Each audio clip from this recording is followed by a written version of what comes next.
کے صدر محترم انہوں نے لکھی ہے۔ عقائد کو سنبھالنے کا جمعیت علماء نے کام کیا ہے۔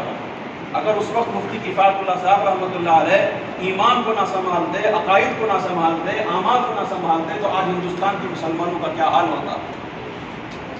پھر ہم سوال کرتے ہیں کہ جمعیت علماء کی شرعی حیثیت کیا ہے؟ میں آپ پر نہیں کر رہا ہوں، دوبارہ سے دوبارہ کہہ رہا ہوں، معاف فرمائے مجھے، میں اپنے لیے سمجھو کہ اپنے آپ کو مخاطب کر کے میں آپ حضرات کے سامنے چند باتیں عرض کر رہا ہوں۔ ہمیں مسند درس پر بیٹھ کر الف با تا ہو، قرآنی آیات ہو یا احادیث ہو، پڑھانے پر ہمیں قسم کھا کر کہتے ہیں کہ الف پڑھانے پر ثواب ہے، پڑھنے پر جیسے 10 نیکیاں ہیں، واللہ یضاعف لمن یشاء، اللہ تعالیٰ جتنا بڑھا کر دینے سو دے دے۔ بہرحال الف پڑھانے پر بھی ثواب ہے اور پڑھنے پر بھی ثواب ہے۔ خیرکم من تعلم القرآن وعلمہ، میں بھی جو ہے بہتری کا اور خیر کا کام کر رہا ہوں اور پڑھنے والا بھی۔ اور بالکل اسی طریقے سے دعوت و تبلیغ کا میدان ہے، ہم اور آپ قسم کھاتے ہیں کہ اس کے گشت میں ثواب ہے، اور یہاں تک ہم سنتے ہیں کہ دھول اڑ جائے تو جہنم کی آگ حرام ہے۔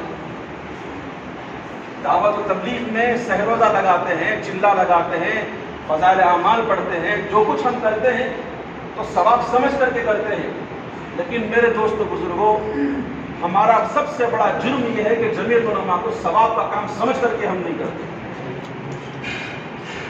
3 دن جانے کے لیے کوئی آج تک کرایہ نہیں مانگا اور کرایہ نہیں دیا جاتا، کیوں؟ سمجھتے ہیں کہ یہ دین کا کام ہے۔ اور جہاں کہیں مکتب ہم قائم کریں اپنے زور سے، اپنی فکر سے، ہم سمجھتے ہیں کہ دین کا کام ہے، لیکن اللہ ہمیں معاف فرمائے، سب سے پہلے ہمیں جمعیت علماء ہند پر شرح صدر نہیں ہے، اس کی وجہ سے ہم جمعیت علماء سے دوری اختیار کر چکے ہیں۔ خدا کرے خدا کرے خدا کرے کہ ہمیں شرح صدر نصیب ہو جائے۔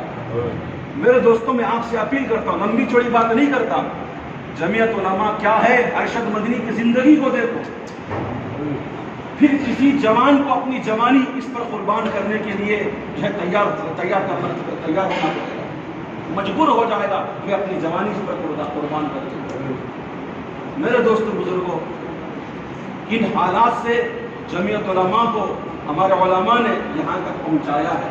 میں ہمیشہ علماء کی بات نقل کیا کرتا ہوں، ہندوستان میں 3 تحریکیں، ایک دعوت و تبلیغ اور دارالعلوم دیوبند اور جمعیت علماء ہند، یہ ایسی ہیں آج بھی الحمدللہ راج ہے ہندوستان میں ان تحریکوں کا، اور یہ 3 تحریکیں پورے عالم اسلام میں پھیلی ہوئی ہیں اور سب کا مرکز ہندوستان ہے۔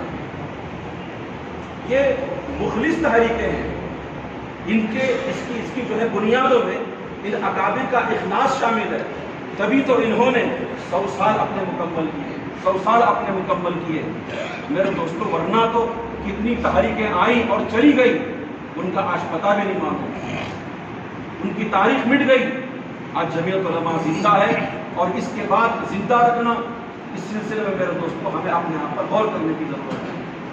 تو میں یہ بات عرض کر رہا تھا، مدارس میں پڑھنے کے بعد خود ہم جیسوں کو جمعیت علماء کا شرح صدر نہیں ہوتا، کہ ہم سمجھتے ہیں کہ سیاسی جماعت ہے، ہم سمجھتے ہیں کہ اس کے اندر جائیں گے تو ہمارا علم ضائع ہو جائے گا، ہمارے اعمال ضائع ہو جائیں گے۔ میرے دوستوں بزرگوں، میں آپ سے گزارش کرتا ہوں، آپ کے اپنے علاقے کے علماء اس کے اندر رہے ہیں، آپ شیخ الہند کو دیکھیں، کیا وہ تصوف کے میدان کے شہسوار نہیں تھے؟ کیا وہ دارالعلوم دیوبند میں ان کی علمی خدمات نہیں ہے؟ کیا وہ جمعیت علماء کے اندر ان کی خدمات نہیں ہے؟ اب آگے چلیے، جتنے علماء کو جمعیت علماء سے وابستہ آپ دیکھتے ہیں، ایک کا نام بتائیں جو آدمی جو ہے غیر عالم تھا، جمعیت علماء میں آنے کے بعد ان کی جو علمی حیثیت مل گئی، نہیں بتا سکتا، بلکہ آپ اس میدان میں آئے، اللہ تبارک تعالیٰ ہماری ہر حیثیت کے اندر نکھار پیدا کریں گے۔ خدمت خلق، آج بہت سارے نوجوان فضلہ بالخصوص اپنے علاقوں کے اندر پریشان ہوتے ہیں کہ عوام ہمیں اپنا بڑا نہیں مانتا، خود مصلی ہمیں اپنا امام نہیں مانتا، خود مدرسے کا جو صدر ہو سیکریٹری ہو اپنا جو ہے مدرس نہیں مانتا، کہا کہ اپنے آپ کو بنواؤ نہیں بلکہ خدمات سے اپنے آپ کو بنواؤ۔ اکابر کا دیا ہوا یہ ورثہ ہے، اکابر کی دی ہوئی یہ جماعت ہے۔ آج اس لیے میں بے عزت ہوں، میں بے وقار ہوں اور میں بے قیمت ہوں کہ میں نے اکابر کی دی ہوئی اس جو ہے قیمتی تحفے کو میں نے جو ہے قبول نہیں کیا، اس لیے میں بے حیثیت ہوا ہوں معاشرے کے اندر۔ ایک مرتبہ اس کے دیے ہوئے جو ہے نہج کو لے کر آپ چلیں، اس کے دیے ہوئے اغراض و مقاصد پر آپ کام کرنا شروع کریں، انشاءاللہ آپ کی قیمت لگنا شروع ہو جائے گی، قیمت لگنا شروع ہو جائے گی۔ اور ہم اپنی قیمت لگانے کے لیے اس کے اندر نہیں ہیں، ہم تو بس اللہ کو راضی کرنے کے لیے ہیں، بس اللہ ہمیں قبول کر لے۔ تو میرے دوستو بزرگوں، ہمیں بہت اللہ کا لاکھ لاکھ شکر ادا کرنا ہے۔ اللہ تعالیٰ نے ہمیں جمعیت علماء ہند سے وابستہ کیا، اللہ تعالیٰ نے جمعیت علماء ہند سے ہمیں وابستہ کیا ہے۔ تو بالخصوص حضرت مولانا سید ارشد مدنی صاحب دامت برکاتہم کے ساتھ ہماری وابستگی ہے۔ ہم جتنا بھی شکر ادا کریں اللہ تبارک تعالیٰ کا میرے دوستوں کم ہے۔ ایسی شخصیت میرے دوستوں، میں آپ کو کیا بتاؤں ان کے دل کا درد۔ سیلاب آتا ہے کیرلا میں، میں چونکہ اس علاقے کا ہوں، سیلاب کیرلا میں ہے۔ میں آپ کو بتاؤں کہ آج تک کیرلا کے اندر اردو زبان نہیں ہے، اور وہاں جو ہے دارالعلوم کے فضلاء بھی کچھ خاص جو نہیں ہے وہاں، اور جمعیت علماء بھی آج تک وہاں قائم نہیں ہو سکی۔ کتنے سال ہوئے جمعیت علماء کو؟ 100 سال گزر گئے، لیکن آج تک جمعیت علماء کا قیام کیرلا کے صوبے میں پورے منظم طریقے سے نہیں ہو سکا۔ بس فارمیلٹی جسے کہتے ہیں نا، وہ رکھ رکھاؤ چل چلاؤ کا کام چلتا رہا۔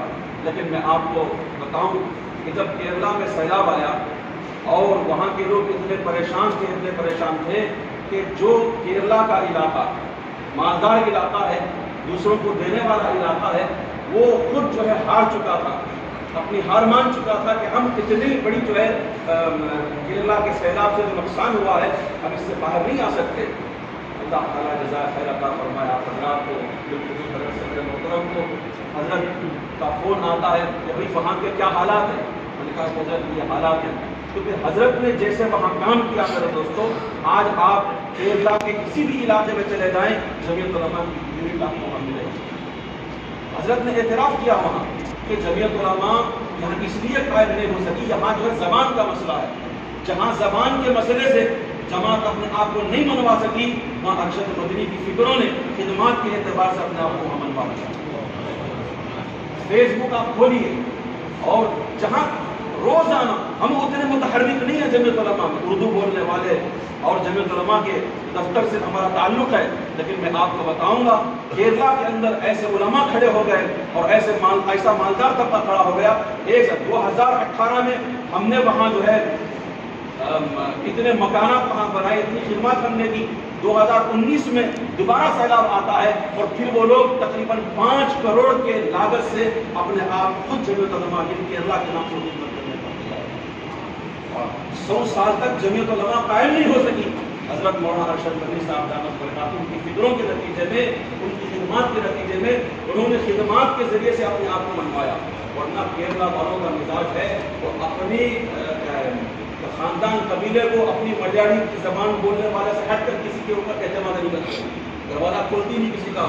لیکن تلے تل واحد شخصیت ہے ہمارے اور آپ کے صدر محترم کی کہ انہوں نے اپنی خدمات کی وجہ سے ان لوگوں کے دلوں کے دروازے کھل گئے، دلوں کے دروازے کھل گئے۔ تو میرے دوستوں بزرگوں، جمعیت علماء حضرت کے دور صدارت میں ایسے چل رہی ہے۔ میں ہمیشہ ہماری ریاست میں کہتا ہوں جو کچھ کرنا ہے حضرت کی زندگی رہنے تک کر لو، پھر اس کے بعد اللہ تعالیٰ موقع دے یا نہ دے ہم نہیں کر سکتے، اللہ تعالیٰ کی ذات چلائے گی۔ لیکن میرے دوستوں آج تنے تنہا حضرت والا کی خدمات ایسی ہیں جو چاہے ہم اپنے علاقوں میں جمعیت علماء کو 4 چاند لگا سکتے ہیں۔ آج آپ کو تعارف کے لیے جمعیت علماء کے تعارف کے لیے عوامی سطح پر جا کر بیان کرتے ہیں تو پھر 1919 اور اس سے پہلے کے حالات آنے کی ضرورت نہیں، صرف ارشد مدنی کا نام لیتے ہیں، لوگ کہتے ہیں ہاں جمعیت علماء سمجھ میں آتی یہی نا۔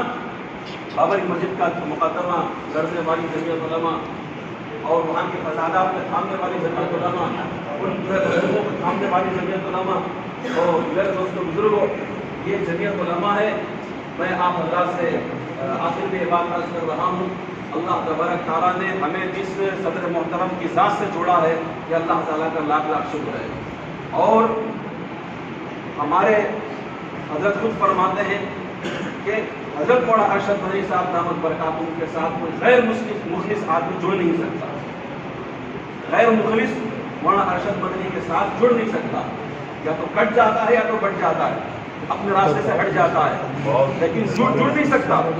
اور میں آپ حضرات سے الحمدللہ میں اللہ کا لاکھ لاکھ شکر ادا کرتا ہوں. آپ حضرات جڑے ہوئے ہیں حضرت والا سے، یہ آپ کے اخلاص کی علامت ہے. اللہ تعالیٰ ہمارے اخلاص میں اور بڑھوتری عطا فرمائے، ترقی عطا فرمائے. تو میرے دوست بزرگوں، حالات بمبئی کے اجلاس کے منتظمات کے میرے سے پہلے جو حضرت بیان فرما رہے تھے، بہت ساری چیزیں آپ کے سامنے رکھی. تو ناظم عمومی کا مسئلہ تھا، تو تقریباً کئی مہینے بغیر ناظم عمومی کے جب العلماء الحمدللہ گاڑی چلتی رہی، لیکن ایک